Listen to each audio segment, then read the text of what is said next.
Are we on? We're back. Ooh. Hello. Hello. Hi, Wildflowers. Hi, Wildflowers. Everybody's a wildflower. Why not? That's fine. Yeah, why not? Yeah. Anybody who's watching us is Absolutely. a wildflower. Oh, okay. And who are we? We're the Wildflowers. I'm Judy. I'm Carol. And I'm Peggy. And we're a little jet lagged, but that's okay. Well, Judy isn't. Yeah. No, yeah. I'm just lagged. She's I'm generally lagged. Oh my God. Tell us why you're jet lagged, ladies. Well, we just got back from Europe. Yes, Yay. on Thursday I'm happy to have you evening. back. I missed you guys. We missed Oh, you. We okay. would have loved to have you been with us. I know. Well, we'll have to go back. Yes. I'll do that. I'll go Yeah. back. I know. Yeah, there's a lot of things in London and in Paris that we intended to do. That didn't happen. That didn't happen because a lot of the time we were wandering around aimlessly because we had no idea where we were, how to get there. We And, got we even got dropped off for our wine tasting early. So yes. So we decided, we could just walk down the street. We'll just turn around and walk back. And somehow we got turned around and we got Yeah, lost. we walked down the street, then we walked back and we said, oh my God, which street is it? And then I said, oh, look at that church. Let's go there. Yeah. So we walked down to this old church, St. Eustace. Okay. And, Carol, said, I'm just sitting outside. It was like in the plaza on It the was steps. gorgeous weather. It was nice. And I said, I want to go into the church. And then I texted her, I said, because we weren't even sure what it was. That's It didn't right. say on the outside Yeah, what it yeah. was. It looked like it could have been a church. Okay. But there was no name on it Right. or any and identifying even the characteristics. signs outside were Yeah, they had like artwork hanging Yeah. on the building. It was weird. And I went in and I texted her, I said, this is a really old church and you could come in and sit in here. And a lot of people were just taking a break and sitting in the church. And was it beautiful? Yes, inside? it was. Oh, It was it was. beautiful and Nice. old and dark and Just think things you yeah. like. Mhm. Yes, exactly. Yeah. Absolutely. So did you make it to the wine tasting on time, or were you late? Yes. We did. Then I we saw in started the picture walking. you were there, but I don't. Yeah. Well, we started walking, and I said, well, let's put on Google Maps. And Google Maps, when you're walking, is very confusing. I think it's us. I don't think it's Google Maps. Because then finally, Carol said, no, we should go this way. I said, let's just go the way Google Maps is telling us to go. But we were so unsure. Yeah. And then finally, I saw this woman crossing the street. And I thought that we were at the right street. But there's no street signs Yeah. the way we look for them. Okay. They're on the buildings Yes. up high. Yeah. And so this woman, I heard her speaking to her daughter in English. And so then I asked her, I said, can you tell us where Rue Jean Rousseau Jacques is? And she said, yeah, that's it, right here, look, you're on it. But she was the second woman Yeah. that we asked. The first woman, she said, go down. Yeah. But anyway, so we went down. We got there, and it was such an awesome wine tasting. Did you buy some of the wines there? I bought a bottle of But the we couldn't wines, bring it back. No, you know. I know. Yeah, because you can't get it through security. You have to buy it after you pass through. Yeah. Yeah. But I did, and I took pictures of it, and I'm going to look in Total Wine this week and see if I could get any of them, nice. and we'll do a tasting. Oh, I would love They that. were all delicious. They There was were. even a Sauvignon Blanc, which is called Sincere, Right. because that's the region it comes from, and it's the only Sauvignon Blanc that can be called that. Oh, And I liked that. And I never liked You're Sauvignon not a Blanc. Sauvignon No. Blanc. Yeah, no. And I liked the Chardonnay. The Chardonnay was Wow. 100% Chardonnay grapes A little from French France magic in here, Burgundy. making it. You like Yeah. things you don't normally Yeah, like. No, well, this yeah. one was from the Burgundy region, Oh, so it was 100% Chardonnay grapes. It was very good. And the sommelier just made it so awesome. He was so entertaining. And we got to meet some people. They were all from the United States around the Okay. table. Mm. A couple next to me were from Westchester. And the people across the table heard me talking to them. I said, did we hear where you're from, Long Island? They said, we're from Baldwin. Oh, what And a small he world. goes to Malone University, Mm-hmm. and they're going to come to the Nelson DeMille event. Yeah. Oh, that's amazing. I know. Oh, that's great. What I a small know. world. I Yeah. know, Yeah. a very small word. Yeah, but there's so much to talk about with that. Yeah. But I think we should pour some wine in. Yes. Oh, All this okay, wine that's a is good good. idea. Yeah. I Speaking could of use it. wine. Uh-huh. Yeah. Okay, so I bought a Pinot Noir, Wow. and it's from Oregon, where most of the best, I think, between France and Oregon. Oregon in the States seems to have the better Pinot Noirs.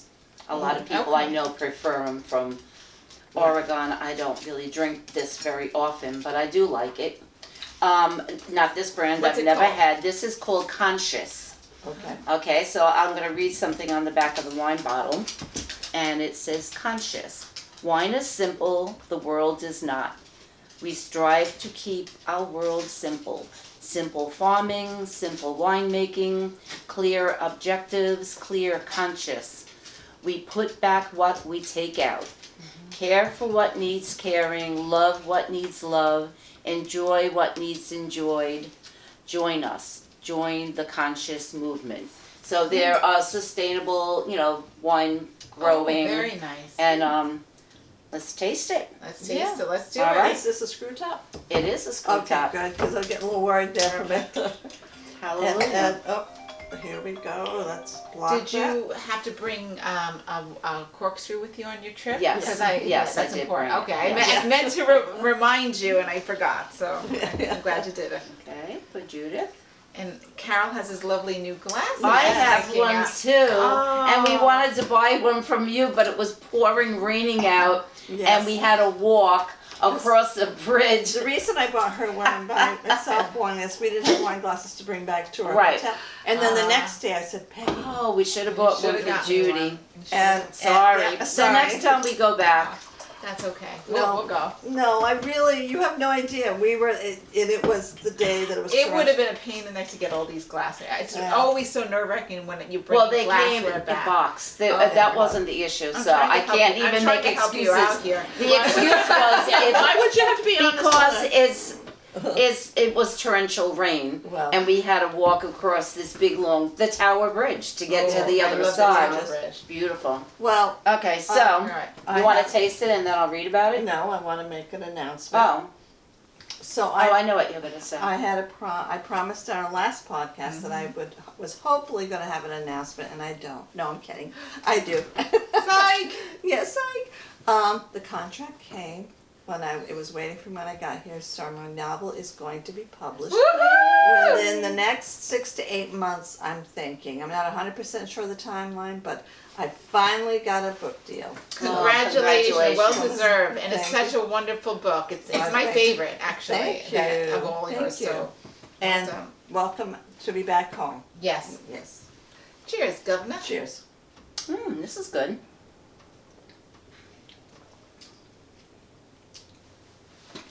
See, the sommelier was teaching us all how to taste, and he We was should just get him on the podcast.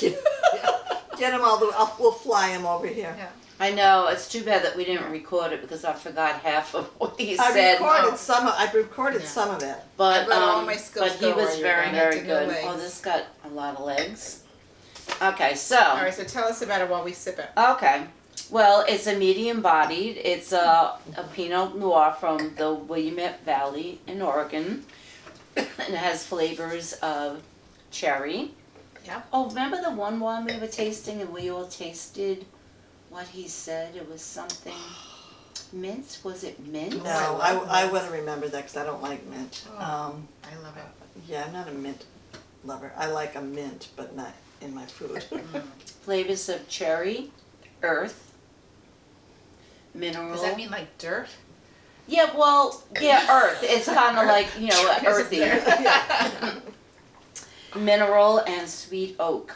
And Definitely taste the cherry. He explained, which I needed explanation, like why do we have these tastes in our wine? And I'm like, it's a grape. And he explained like how from the soil and how it picks up other flavors, and it was just so interesting. Like Yeah. I felt like I was getting an education that I needed. Did he, you know what I would like to know, maybe for a future podcast, is does the shape of the glass affect the Yes. taste of a wine? Yes, Absolutely. like how I like to use stemless. Mhm. He was like, Oh, he No, didn't like that. no, No. no. Oh. He said first of all, you don't want to block the look of the wine, like you're holding it and you can't see like the color. He said also it changes the temperature Yeah, of the wine. Yeah, and that I knew. That I was like, that's Right, why. yes, that makes sense. Your hand is heating something up. Because she won't put her glass down, so, you know. And he talked about the champagne flutes too. How like they have to be wide enough to smell. Yeah, yeah. You want to be able to, you know, I have think the we should aroma do of the something wine. just on glassware in the future, maybe too. Because yeah. like, does it matter if it's crystal? Does it taste different if it's in a crystal? He didn't glass mention the or kind regular of glass. Okay. It was just, you know, what kind of glass is used. Just, you know, the shape of the glass, and so that you're able to, when you put it to your nose, that you could, you know, get the aroma of the wine before you drink it. And, Okay. you know, And so. he did say, you know, when you decant it, you know, for like an hour to 2 hours before you drink the wine, that works. Yeah. So, yeah, no, it was just very good. So, what are we rating this? Oh, okay. Well, first of all, how much alcohol you think it has in it? Oh, good question. 12.5. I'm Okay. gonna say 13. Okay, it's 13.5. Oh, Okay. I was Okay, off. it was, how much do you think it is? $6.95. What? I'm not a huge fan. $12.99. $15.99. Oh, Okay. okay. You Not know, like- I didn't like the first taste. Right, yeah, me The neither. very first sip, I thought this and is that's very thin. and that's And I got a lot of hints of cherry right away, and I'm not a big fan of very cherry tasting yeah. things, but on the second or third, now I'm like, this is very good. Yeah, I like yeah, it. I like It's it, nice yeah. and smooth. Give it and another very oh, dry. it is It's smooth. very smooth. And very yes. dry. This bouquet, it's not. I don't know about No, I don't Dairy really dry? smell it. No. Which I- maybe it threw doesn't me have off. much It of doesn't a have much bouquet, of a yeah. bouquet, yeah. And that has a lot to do with what you taste, Oh, what yeah. you smell. And, So- and that's a very interesting point too. And I don't know if we asked them about it. Like everybody's taste buds are different. So does everybody get a different sort of taste? Yeah. Maybe it's like with perfume too, you know, Yeah. how some Yeah. people's body handles Yeah. it differently. No, absolutely. But yeah, no, I'll drink this. You know, it's very good, and I love a Pinot Noir. You know, so Yeah. and for this Yeah. price, I this is prefer very a nice Cabernet. one. Oh, me, that's my I favorite. prefer a Yeah, Cabernet, Cab but this is a favorite, nice yeah. Pinot Noir. Yeah, no, definitely. And I like that, you know, like they're I like the conscious name. of the Yeah. environment. Right there, that You know, burns. Yeah. I like the fact that it has a screw top and I don't have to get out my corkscrew. And he addressed that. He agreed, because I Yeah. asked about it. Yeah. And what? And he agrees. He said there is no reason in the world why for most wines, which you can't age them that long, Right. what they're doing is that they're ruining the environment. Yes. Because even though cork is something that's renewable, it takes a very, very long time to grow that cork on those trees. Yes, it does. And he said this is, you know, screw tops are fine and that they should be using them more. Unless it's like a very old wine that's going to age Right. for a long time. Interesting. Yeah. And he talked about how to store it if it's going to be aged for a long time. And it's funny how we're talking now. Things that he said came Yeah, back to me, and it's just. I You would've heard it enjoyed from this. a sommelier from Paris. Yeah. Yes. His name was Gerard. Yes. And the place where we went for it is, if you're ever in Paris, really go. It's Au Chateau. Au Chateau. It's and we went downstairs into their Oh. wine cellar, Oh, and they had this big long table Oh. set up, and it was full. How many people do you think were there? There I must saw have the been picture 20 when it was- people. yeah. Yeah, there's a I lot would there. say yeah, Yeah. about 20. And it was all set up, and you can order a little personal charcuterie board, nice. Which we and, did. and it My was dream. delicious. And I love Yeah. that. and they served baguette, sliced baguette baskets French on the bread. table. It was really nice, a beautiful place. The sommelier did not make you feel like, you know, like you're a peasant because you don't know Right. things about No, wine. because- Because some of the people who were there were very knowledgeable Yes, about and wine. they had good questions. Mhm. And the interesting thing about him is he did not go to school for this. Exactly. Mhm. He said he was kind of forced into being a sommelier because Yeah. he was from Paris and where he went to He work. went to school first in the United States. Oh, that's right. He did. He educated himself in the United Yeah. States, and then he worked in restaurants, and he picked up a lot of stuff about, you know, wine. He learned about it, and then he went to get a job somewhere, Well, he. and they said, "Oh, you know a lot about wine." No, they said they liked his accent. And Oh, are you from France? Part of the and presentation. then so it was sort of like you fake it till you make it. Yeah. And that's exactly what he Absolutely. did. Yeah, yeah, So- and he was Good for him. excellent. He Yeah. really was. He was very good and personable. So there's hope for me with Yeah. this I'm sommelier. working towards my sommelier degree Uh-huh. every day. That's hysterical. I know. I was Oh. thinking of because I talk about it sometimes. I go on this website called Wine Folly, Mm-hmm. and they do wine courses too. You could do them online with Oh, them, but they cool. also sell a book, Wine 101. Oh, okay. And supposedly it's very easy to understand when they explained about things about tannins and, they said it's written in, like a clear language that like you could actually Well, grasp then I it. think So. you need to read that and then give us a quiz. Sure. You'd like that. She Yeah, wants to she be likes teacher. it. She likes I to do like test us. quizzes. So before we move on to the book, what would we rate this? Oh, okay. I would say I would rate this like a 3.75. Oh no, I go higher. I go 4. Yeah. I do a 4 for this. I was even thinking 4.25.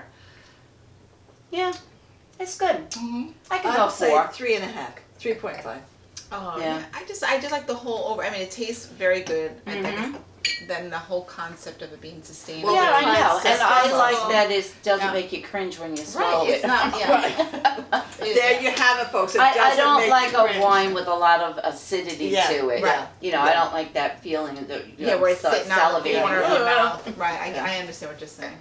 Yeah. All so, right. So Well, anyway, so yes. that's the wine. And I'm Yes. going to do the book, and I'm Oh, excited okay. to talk with both of you about this book. I Okay. was not Okay. going to be what I was going to talk about because I have Mhm. a couple other ones, but I Mhm. finished this one while you were in London, Okay. and I said this goes to the forefront of what I talk about. So while you Oh. were in London and in Paris, I went to Pakistan, Oh. Wow. and I want to talk. Was to it you- hot there? Yeah, it was hot. This is called This House of Clay and Water by Faika. I hope I said her name. Faika Mansab. I hope I'm saying this correctly. Okay. This book came out in 2017 by Viking Penguin Random House. It's her debut novel. Okay. What's interesting to me about this book, and I just want to point this out to you, Peg, and I've never seen anything about it, but it says, for sale in the Indian subcontinent only. Oh, okay. I've never heard of that. Oh yeah, I've heard about it. Sometimes a book is available only in the United Kingdom. It was Oh. never published in the United States. Okay. Because I had customers come and ask for books that I So- said, I'm sorry, I can't get it. You have to get it from the UK. Right. Well, I That's got this here. This was one of my library finds, and it's autographed as well. So I have a Oh, debut cool. novel that's autographed by the is author. awesome. You're not going to get to borrow this. So, well, you can borrow, just give it back. You don't want it back. So, like I said, it's set in Pakistan. It's a love story, but it's not what you think. Now, when Right. it's the concept of love and how it exists in a marriage, between children, family, in a sexual situation as well, and friendship. And she is a really talented writer. Good for her. And Yay. I was so excited to bring this to you because I love, I love learning about new places. I don't know much about Pakistan, as far as travel, I've never been. So she brings this, it's set in Lahore, Lahore. I'm probably not saying this Lahore, correctly. I think. Lahore. And in modern times, okay? So this is a city, from what I understand, has a lot of wealth, but a lot of poverty. So you've got the extremes of both sides coming to play here. And it's told in different perspectives. So you have characters, the main character is Nida, Nida. She is a Begum, Begum, which is like a very wealthy married person. So she comes from a marriage where there's a lot of financial security, stability, and so forth. There's I know I'm saying this wrong, Bangi, Bhanggi, who is a Hidra, which I had to look up what that is. He is a hermaphrodite. Oh, okay. And I learned so much about, they are very, their lives are very hard, but also in some cases true hermaphrodites can also be very spiritual and sought after, but at the same time that does not make them immune from abuse either. Right. And then I learned about the subculture of it where they boys are kidnapped, little boys are kidnapped and castrated to become hydras, right? And then the culture of it is to where, you know, a lot men will have relations, married men or whatever, with hydras, you know, because it's not, you know. Right. And also they bring them into parties, like to, and where they're basically gang raped while their wives are on the sides watching. Because and it's like the culturally accepted in a way, and no, and I say no because read it because it doesn't go into the detail. It's subtext. What she does so beautifully, which I have to say, she threw a lot of the cultural issues and played with morality here and a lot of important issues, but didn't make it the focus of the book. The focus was always the love. Right. Oh, wow. And the questions of it. And so I looked up so much on my phone or deck and trying like, what does this mean? What does this mean? Because I just was like, I need to know a little bit more about this. I need to know a little more about that. And I love when a book inspires me to learn. And so, I'm not going to read all because I know we're out of time. But so then Zoya is the other character, a 12-year-old girl, who's the daughter of Sasha, who's another character. And Sasha is married. And she is unsatisfied with her marriage and looks extra married. All of these marriages are arranged. And then, but she doesn't, she's got 2 daughters, and Zoya is a daughter she doesn't treat well. She doesn't care for her. And so even from a family that is, not as affluent as Nita is, but still good, you could see how easily it is for a young girl to be targeted, you know, and so there's a lot of different things. So she's very skilled in weaving the ethical and moral questions of this society and culture into the stories. And I just, and what I loved, and I didn't realize until as I was writing my notes is, Nita and this is not giving anything away, but Nita and Sasha are married. One, like I said, Nita's more affluent than Sasha is, but their husbands, they're likable. They love their wives. They didn't take any extra wives on. They're not abusive to them physically. They don't abuse their children, right? But they're not giving them what they need because it's a culture, right? The culture of it. So it makes it harder. You don't want to like them. Right. And she so easily could have made them mean people to just they're not. And but it's a question of the culture and how why both of these women are dissatisfied, even though for all outward purposes they had made a good marriage, a good arrangement. Yeah. And I love that.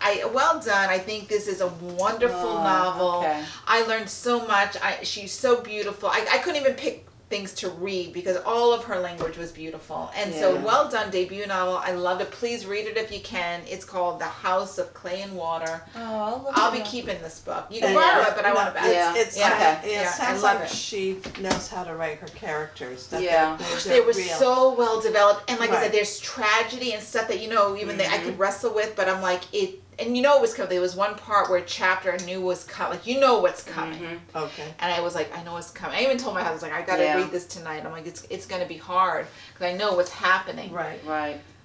But it wasn't done. That wasn't the main focus. Right. But you get it. Yeah. I understand how she wrote them as regular, normal people because they're living normal lives. Right. But it's like you're in a whole different culture where people treat each other differently. Male and female is very patriarchal. Yes. And there was a book that I read once that was like that, The Bookseller of Kabul. And I liked him so much, and I thought he was like the hero of the story where like he protected the women. And it turns out, no, he wasn't. He was pretty much like all the other men in Afghanistan, and it was such a disappointment to me because I liked him. Yeah. So I love that. I think she did a really good service. I wish it's more circulated here rather than just being in the Indian subcontinent. We could look it up. Maybe how long ago 2017. was that? 2017. Because I think it's important for people who don't live on that continent to know the dynamics of it and understand what's going on and what's because these are like the Hydra. I didn't know I mean, I knew about, eunuchs, like you have eunuchs, you also have. Were they eunuchs or were they hermaphrodites? Now the Because hermaphrodites are the hermaphrodites true, had both right. organs. Hermaphrodites are the Right. truly desirable of of them, but then they have eunuchs, which they would usually take from kids, and then but they treat them pretty, they're used similarly, except if you're the true hermaphrodite, you're elevated a little bit, but again, not much, Right. as far as what's expected, and it's. Again, I thought I'm pretty educated, especially with some human issues, and this was a very eye-opening to me how this culture, that class of people, has a place here, and in modern day. And I was blown away. Well done. That's awesome. I love it. Love it. Judy. That's Thank you. She does a lot in a little. There's only 200 something pages. Wow. Yeah. A lot She in does a a little. lot with a little. I like that. Well, that kind of works into, I'm doing the topic, and that kind of works into it, because since Peggy and I just got back from Europe, and you recently got back from your vacation in Ireland, I was thinking it would be nice to talk about when we travel, and I would like this to be a discussion on what we've learned from other cultures in our travels, and, because I think Peggy and I both discussed, we're not going to be saying, oh no, that's not how they do it in New York. That's not how we do it in, we're going to be open to what we learned from the When people in there. Rome, do as the Romans do. And so- Immerse yourself in the culture of the country. So, all right, so since it's just been recently, is there anything that you learned about culture from where we were in England, like in London or in Paris, that surprised you, or that you thought, oh, that's interesting? Well, I've been in Paris before, so I did learn this once before, but it was more obvious to me this time that Paris is a very eating society, very eating and drinking and socializing. Like you walk down the streets in Paris, no matter what time of day. No matter what time of day. No matter what time of day, and all of those cafes with their tables outside are full with people, most of whom do not even have food on their table. Right. But it could be because it takes a long time to get your food in Paris. Right, yeah. But drinking and a lot of cigarette smoking. People still smoke a lot. There's ashtrays on the tables. Yeah. So then are the restaurants open 24/7 pretty much? No, they close at night. Yeah. But they open in the morning. Most of them open for breakfast. But they're always busy. The streets are always busy. Yeah. They have a and I found it in London too, a little less so than in Paris. Paris, all of their businesses are small businesses. Like you don't shop. There's not supermarkets. You go to the butchery or something. I think it's called. And then you go to the place, the bakery where you buy your breads and your desserts. It's all fresh. And then you go to a store and a wine store to get your wine and your alcohol. They have all these fruit markets and vegetable markets all open that you buy there. Like you don't go, I go to the supermarket. I went yesterday and I got all that stuff in the one place. Yeah, one-stop shopping. Yep, and even for their clothing, it's like you'll go to, that was not in Paris, I think it was in London. Remember that street we went down and almost all the stores were men's clothing stores. Oh yeah, we weren't walking, we were on the cab. Okay, and the whole block, Yeah. it was just one men's clothing store after another. Yeah. Like there aren't Targets and supermarkets and Kohl's and you don't see BJ's and Costco's. You see all small businesses. Yeah. And they, I read somewhere too that's, the French believe that's you support these businesses, That's nice. It's a good. So what about you when you went, I know you've been to Ireland numerous times, but you've traveled other places. What do you notice that's different in those cultures than from here in the States? I think the emphasis on quality of life for the worker. And one thing you were talking about with the going to the butcher, then going to the bakery, is because they probably don't have the same time constraints that Americans have. Yeah. And so you can have the time to go to a butcher and a baker and go to visit all of these little small businesses, where we don't. And so, in America, we focus on, rather than focusing on having the time off. Right. Productivity. We're trying to make it convenient for you, so you don't realize that you don't have all this time off, and it's you get it all done in one-stop shopping. And that's a culture shift, because in Ireland, what I've always loved and been openly jealous about is the amount of time that they get, everybody gets. Pretty much the last 2 weeks of the year, the country shuts down unless you're an essential worker. Right. Everybody gets these 2 weeks off. Yeah. And in August too, a lot of places in Europe, a lot of businesses just close for the month of August, and everybody's on vacation. Absolutely. And let's not even talk about how much maternity leave people get, and paid maternity leave on top of that. The men and the women? Yes. Yeah. So it's that part, I said, these are countries that are investing in their citizens, that are giving them the space and the time to relax and spend time with their families. Whereas here, I get 3 weeks off a year, despite being in my job for so long, and it's a lot. You got to do a lot in that short time. It's evident in the whole tipping culture in Europe too. Because you don't have to tip people, because they're making a living wage. Right. So if you're in the restaurant, I mean, some of the ones in England, they add the service charge, but it's still a lot lower than, like, we're 20-25%. Right. And it's really obligatory. Like, you can't not tip because you'll get reprimanded on the way out the door. Well, you're right, because my husband we went to UK, Northern Ireland, and so in Ireland the tipping was a little bit more, I think, expected, but not to the extent here. But once we crossed over into Northern Ireland, he was like, "No, you don't tip." Yeah. Right. Oh, okay. And I was like, yeah, and it takes a bit, because Peggy and I, even when we I stuck it on the table. Yeah, well, we felt guilty. We did. We tipped also, but not like the 20% that you would. Right. And if they added the 12% or whatever it was, in some cases 8%, then you just up it a little, like you round it up a pound or two, or €1 or two, and with the same with the cab drivers. Yeah. Like you're not expected to tip them, but you can. But they said just round it up to like a pound or something. But when we got the cab, because we booked a cab and it was a flat fee, no meter, to the airport from where we were staying, and it was quite a distance, and we were going to Heathrow, so it was a flat fee of £90. Right. And I did tip the driver. And he said, because we had to put it on our card because we ran out of pounds. And he said, "Do you want to include a tip?" And I said, "Oh, I have the cash." I said, "But I only have £5. And he told me that was very generous. Yeah. That's What about you?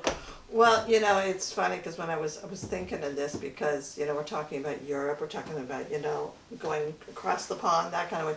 When I moved to Long Island, there was a lot of cultural differences that this kid from upstate New York on a farm, I had to learn a lot of things different down here. That was, pronunciation of different words. And it could have been just the way I was raised in my home, not that everybody in, upstate New York says the same things, but because in my home, my mother made bread, it was homemade bread, or you had boughten bread. And it was like, a boughten bread, I'll have boughten bread. So when I came, I said, "Oh, you want boughten bread?" What? What? What is that? And then how I said the word orange, that was a little different. And then there were just other things that, How do you say orange? Orange, I guess. I can't remember now because it's been so long. But even in New York State, when you're in Binghamton, because I had family that were in Binghamton, we would get together. They say the 25 cents. What is that? Quarter. The quarter, a quarter. It was pronounced different ways. So it's not just other countries, but it can be in other states. Just different things. But when we were in Paris, people say, oh, they're so rude, they're so rude.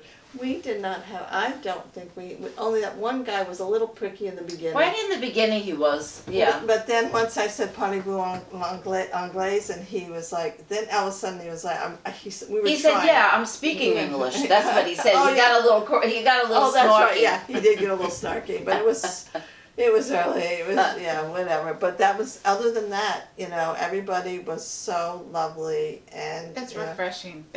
We're hoping to go there, and in a year and a half. It's always been our goal. Yeah. So. Yeah, and the first time I went too, and everybody said, "Oh, the French, they hate Americans. They're so rude." And I never found that there. I found the French people very, like everybody else. They're nice people. If you ask them a question, they'll answer you. If you say bonjour, they will, and then ask them if they speak English. They're very willing, because most people do speak multiple languages in Europe, unlike Americans. Right. And I do understand why that happens.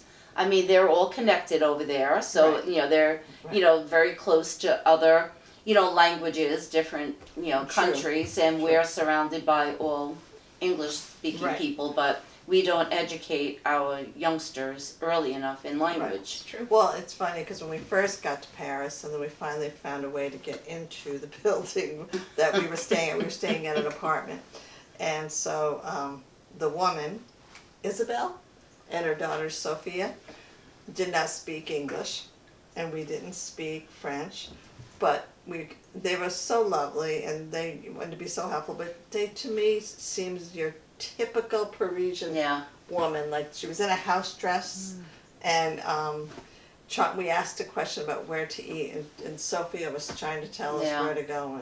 They used a lot of sign languages. When she wanted to know, the first morning that we were there, we got up, I was up, Carol was still sleeping, and from my room, the windows faced a courtyard, a beautiful courtyard. It was a very old building, and these big windows. And I opened the window and I leaned over the rail, and she happened to be walking out of, the guardian's apartment. She was the guardian, to look up to see, I guess, if we were okay, and I happened to be there. And I said, "Oh, bonjour." She said, "Bonjour." She goes, she wanted to know if I slept well, and it was a lovely experience. It was a beautiful old building with winding staircases. Well, and then when we were in England, so the first full day there, then we went to a little grocery market, and that had a lot of different items. It was pretty big. Yeah, that was a little market. Peggy was like, I like English muffins for breakfast. So she went up to this woman and she said, "What, do you have English muffins?" And the woman just kind of I said, "Do you have English muffins, or is that just an American thing?" And she laughed. She said, "I'll show you what we have." And it was scones, biscuits. Yeah, right. And they were delicious. And they were very good. And it's funny because even in the United States, some parts of the United States called ding dongs are ding dongs. Ring dings. And other parts are ring dings. Yeah, we call them ring dings. Yep. And then people. I remember I had friends laughing hysterical. They're like, "What, ding dongs? What? There's no such thing." I go, "Yeah, there is." And that was from upstate. Well, it's like the first time that I went to Arizona many, many years ago, because my brother had moved there, and I went to visit, and we were in the in his refrigerator, he took out the mayonnaise, and it said Best Foods. I said, "Best Foods, mayonnaise? How come you don't buy Hellman's?" He said, "This is Hellman's, but west of the Rockies, it's called Best Foods." Right. Wow. And then a commercial came out on TV while I was watching. He said, "Bring out the Hellman's." Well, they say, "Bring out the best foods and bring out the best." Wow. That is so funny. Funny.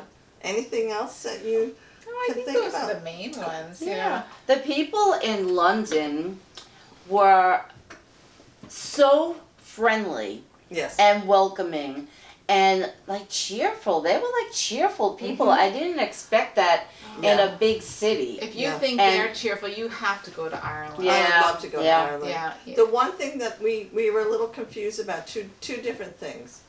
No one seems to use a top sheet. Well, that was in Paris. Right. There were top sheets in London. Oh No, no, there it was in the tower. Alright. Oh, in the Tower Hotel, they put the comforter inside like a duvet. Yes, Yeah, okay, that's true. So, Yeah, and that was fine because it Yeah, felt like a But do sheet. you Well, use the never- top sheet at home? Yeah. Oh, I always use Always the Oh, top see, and I sheet. don't. Oh, that's Oh, so funny. she must be And British. that- No, but Yeah. we never did actually. really? Never. Really? Yes. always, Oh, and no. and they didn't have washcloths when we stayed at the hotel. In They the did- hotel, yeah, no no washcloths. washcloths, no face cloths. Yeah. Oh, that's not no. And that was a 4-star hotel. It wasn't a Well, rinky-dink hotel. when we went, and that was in England, Yeah. Yeah. because when Uh-huh. we stayed in Northern Ireland and all throughout, they do have washcloths. Yeah. So maybe I mean, it's in something there. the apartments that we stayed in, there was always washcloths. Yeah, but they were dingy. Yeah, they were They very had dingy. dingy. They had dingy, like they were clean, Yeah, but they were dingy, and And rough. also they're very rough because they don't have dryers there. yeah, yeah. Well, that's it, right? Yeah. Yeah. The dryers are not in use. Yeah. Everybody hangs them out, which is so Right. funny to Mhm. me because we don't do that Yeah. now.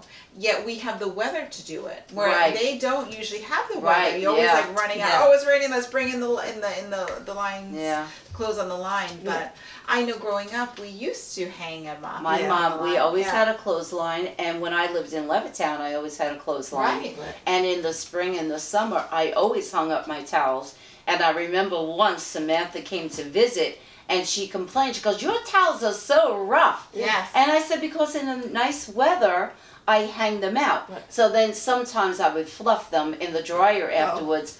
But I try not to because I like the smell of them Right. when they came from the clothesline, and they're exfoliating anyway, Yes. like that. Well, I never, as growing up, we never ever had a dryer. And in the dead of winter, my mom would hang out the clothes on the porch, and you knew when they were dry. And it was stiff. They were thawed out. Yeah. But seriously. again, going back to the convenience and time. Now, you got to dry because everything's got Yeah. to be done quick here. Yeah.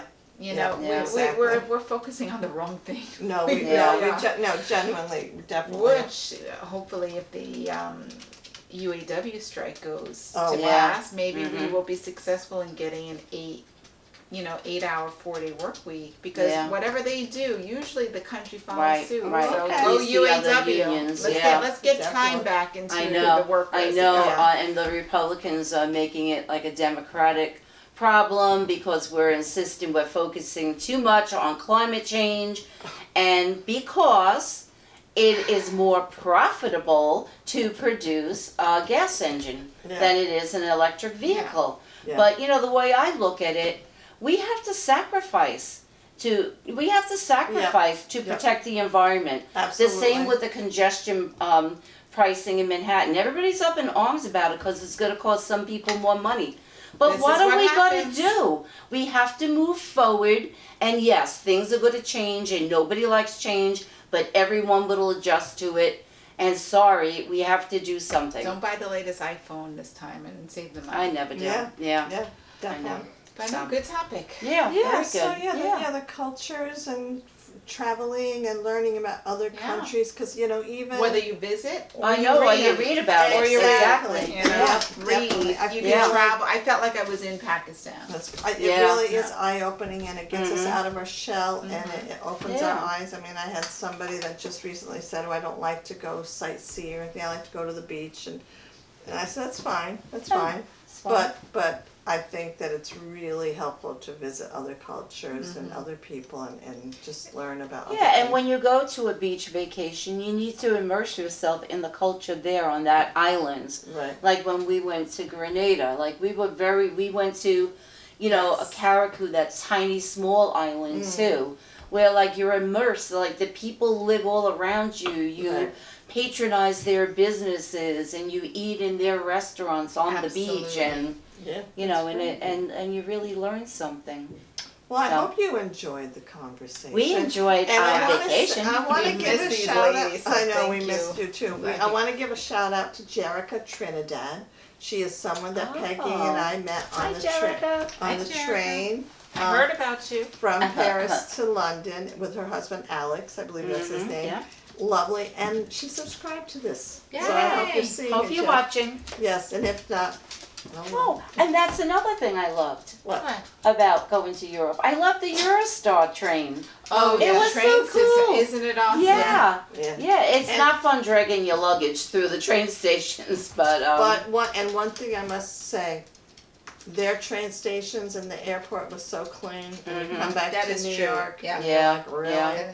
Well, the Anyway. public transportation is a lot friendlier, and like even Right. in Ireland, it's free for seniors. That's pretty You cool. know, it's a very Yeah. clean, very.